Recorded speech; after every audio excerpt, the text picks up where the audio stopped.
Fala galera, e no Beira-Rio para um público de 19.024 torcedores, o Internacional venceu de virada o CSA pelo placar de 2-1, mas foi um verdadeiro show de horrores. Colorado não jogou absolutamente nada, e não fosse Alan Patrick, o salvador da pátria, o Inter teria tropeçado diante dos alagoanos nesta noite no Beira-Rio. Mano, pelo menos admitiu a má atuação. Será um começo para a melhora da equipe ou o treinador se perdeu totalmente neste momento da temporada 2023? Temos muito a falar a partir de agora de Inter 2, CSA 1. Muito importante você chegar aqui, se inscrever, ativar as notificações, dar aquele like, o joinha bacana, para o conteúdo subir e viralizar cada vez mais aqui no YouTube. Muito importante que você faça isso, até pra gente atingir aqui um maior número de pessoas, tá certo? Bom, eu demorei um pouco mais para gravar esse conteúdo de pós-jogo aí, de Inter 2, CSA 1, para pelo menos ouvir as primeiras manifestações do técnico Mano Menezes, que demorou 1 hora para começar a conceder a sua entrevista coletiva. O jogo terminou por volta de 10 da noite, por volta de 11 horas ele começou aí a dar as suas explicações. Mano que surpreendeu a todos na escalação nesta noite, colocando Matheus Dias improvisado na lateral direita e o esquema com 3 atacantes desde o início: Wanderson, Pedro Henrique e Luiz Adriano. O Inter que teve Keiler, Matheus Dias, Vitão Mercado, René, Gabriel Baralhas, Depena e Alan Patrick, Wanderson, Pedro Henrique e Luiz Adriano.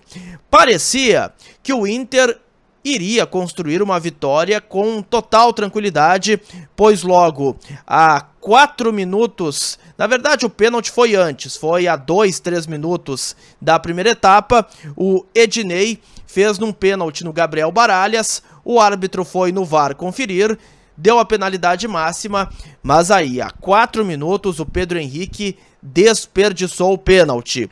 O Dalberson, goleiro do CSA, fez uma grande defesa, evitando o primeiro gol. E aí, meus amigos, não é que o CSA ele surpreendeu e abriu o placar? Isso foi a 9 do primeiro tempo.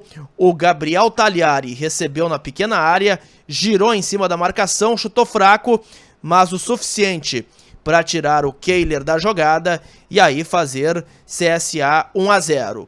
Se a torcida do Internacional já estava impaciente e irritada com o mau momento vivido pelo time até agora, bom, depois foi um filme de terror.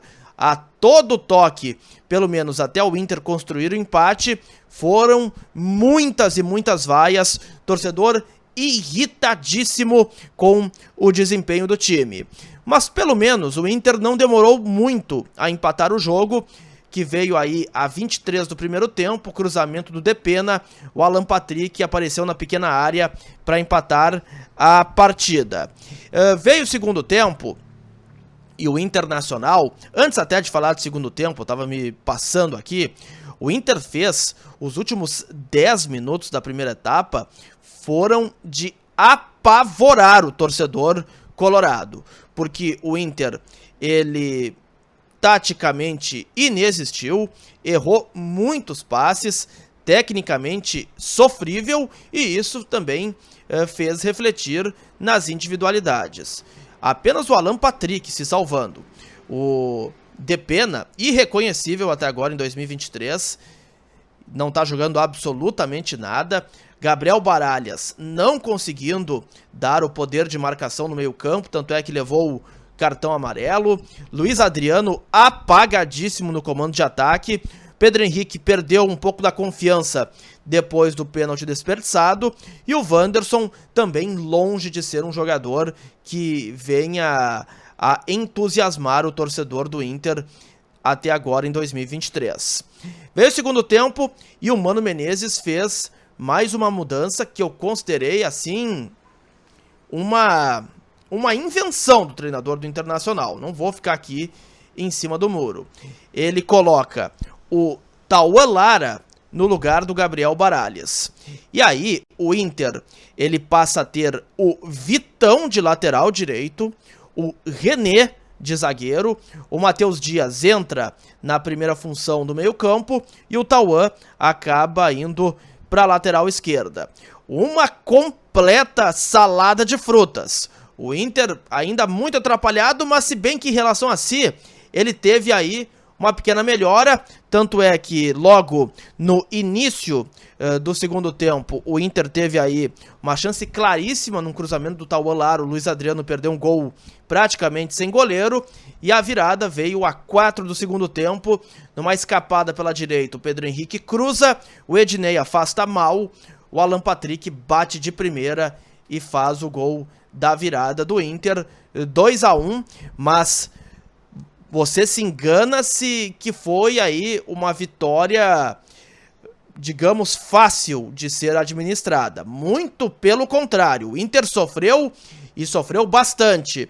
Numa cobrança de escanteio em que o jogador do CSA ele cabeceia na trave, mas o lance do jogo mesmo, ele acaba acontecendo a 39 do segundo tempo, que o Kehler faz um verdadeiro milagre numa cabeçada do zagueiro Ednei, e aí o Kehler acaba evitando o que seria o gol de empate dos alagoanos, que ainda teve o CSA um chute perigoso do Iago Teles a 51 da segunda etapa, que passou raspando a trave do Kehler.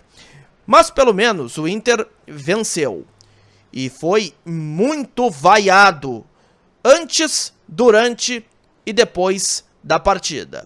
E me parece sintomático que o Inter, sofrendo tanto com um time que nem de Série B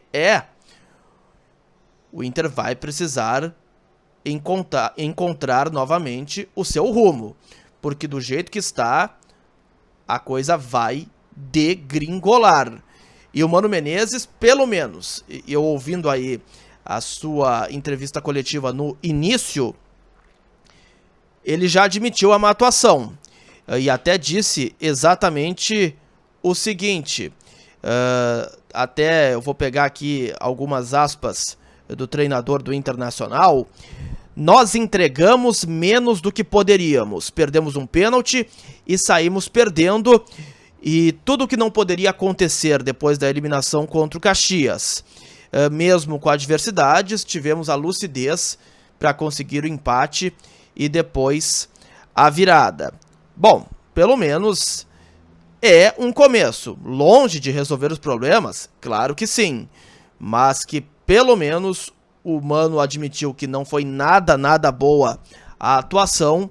Isso de fato não aconteceu e ficou muito claro que o Inter está devendo e muito em 2023. O Mano ainda falou aí que ele nunca vai chegar em uma coletiva e criticar o grupo de jogadores, que nesta semana um treinador bem conhecido da praça fez isso e agora já estão discutindo se fica ou não. Uma alfinetada aí em Eduardo Cudê, que está lá no Atlético Mineiro. O fato é que o Mano Menezes ele precisa voltar a ser Mano Menezes. O que eu quero dizer com isso? Ele primeiro tem que resolver os problemas defensivos do Inter. É muito fácil atacar o Inter. Ele vaza por todos os lados. Pelo lado direito, pelo lado esquerdo, pelo meio. E precisa encontrar, em um primeiro momento, aquele primeiro volante para dar a sustentação ao sistema defensivo. Eu acho que esse jogador, pelo que tem à disposição aí, o Mano, pode ser o Gustavo Campanharo. Eu até não entendi porque que hoje ele não fez a sua estreia, mas eu acho que é um jogador que vale ter uma sequência, porque o Gabriel Baralhas, toda vez que joga, ele se desescala ainda mais. Então acho que esse já é um ponto de partida.